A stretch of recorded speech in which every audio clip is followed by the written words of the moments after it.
So. Yes. Pasteur, alors dans le top des réseaux sociaux, je plonge dans l'univers digital de nos invités pour en ressortir des événements, des éléments, des fois drôles, parfois moins drôles, mais très souvent, je dirais, pertinents et qui méritent d'être décortiqués. Et nous, on veut tout savoir. Alors, are you ready? I'm ready. OK. Alors, de par vos statistiques sur les réseaux sociaux, vous comptez donc sur Facebook plus de 110 000 followers, sur Instagram plus de 235 000 et sur YouTube plus de 256 000, sans compter les comptes officiels des églises Vase d'honneur. Je pense qu'on peut dire que vous êtes une réelle machine de communication digitale avec une communauté qui s'accroît donc de jour en jour sans que vous n'ayez besoin de vous adonner à des buzz. Donc, ça il manquerait plus que ça.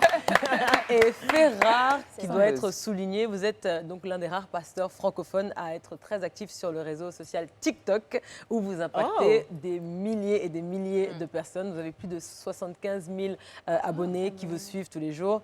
Donc ma première question, c'est votre notoriété sur les réseaux sociaux. Est-ce que ça a été une volonté personnelle ou une volonté de digitalisation de l'Église? C'est une volonté de communiquer la parole de Dieu. Jésus a dit, allez faire de toutes les nations des disciples, partagez la bonne nouvelle. Aujourd'hui, le monde, la jeunesse se trouve sur les réseaux sociaux. Donc, du coup, ça devient un instrument que nous devons utiliser pour parler du Seigneur, pour montrer la voix de Dieu.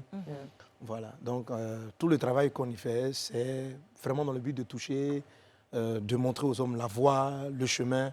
Voilà. Pas dans le but d'avoir juste des milliers de followers. Voilà. Mais vraiment toucher la vie. Ah, bon. Alors, on n'a pas le temps. En analysant, pasteur, vos différents comptes, on voit dans plusieurs vidéos la présence de vos frères de cœur, de vos pères de cœur également. Je vais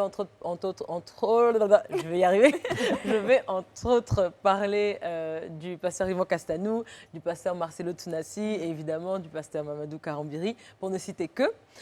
Vous entretenez une forte proximité avec eux et eux aussi ont une grande présence sur le digital. Donc ma question c'est, est-ce que ça fait partie d'une stratégie de communication qui a été pensée afin d'attirer le plus d'âmes au-delà des frontières, ou est-ce que c'est véritablement d'abord une connexion divine que vous avez eue avec eux? Non, d'abord, c'est des amis, c'est des frères, c'est d'abord personnel.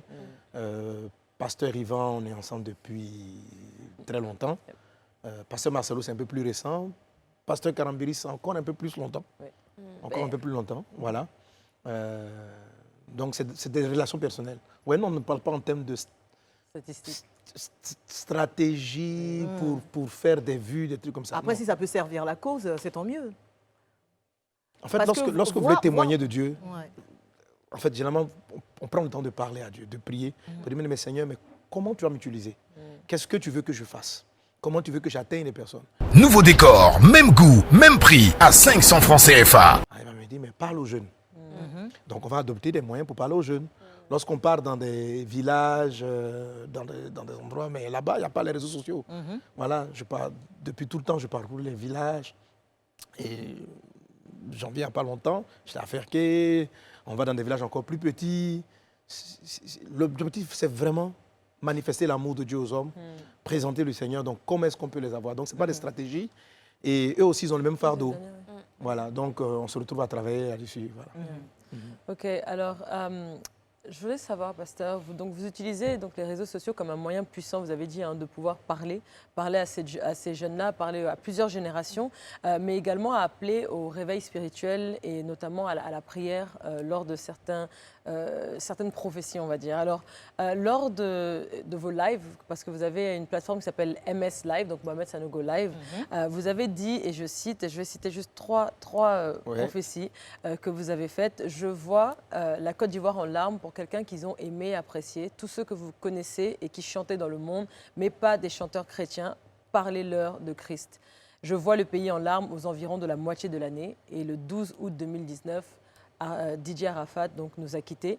Et puis le 21 avril 2020, toujours lors d'un MS Live, vous avez annoncé aussi, je cite, « Avant la fin de cette année, la Côte d'Ivoire sera en pleurs. J'ai vu la ville de Korogo meurtrie et celle de Ferké en pleurs car la mère a perdu son fils. » Et le 8 juillet 2020, on apprend le décès de l'ex-premier ministre, Feu Amadou Coulibaly. Il y a d'autres prophéties que vous avez faites, mais on n'a pas beaucoup de temps. Certains parlent de coïncidence, d'autres de prophéties. Moi, ce que je veux savoir, c'est est-ce que ce n'est pas souvent un fardeau trop lourd à porter, surtout quand les prophéties sont aussi fortes et dramatiques et qu'elles se réalisent? Si, c'est un fardeau, mais lorsqu'on les reçoit, il faut les donner. Voilà, il faut les donner. Ça date de longtemps. Yeah.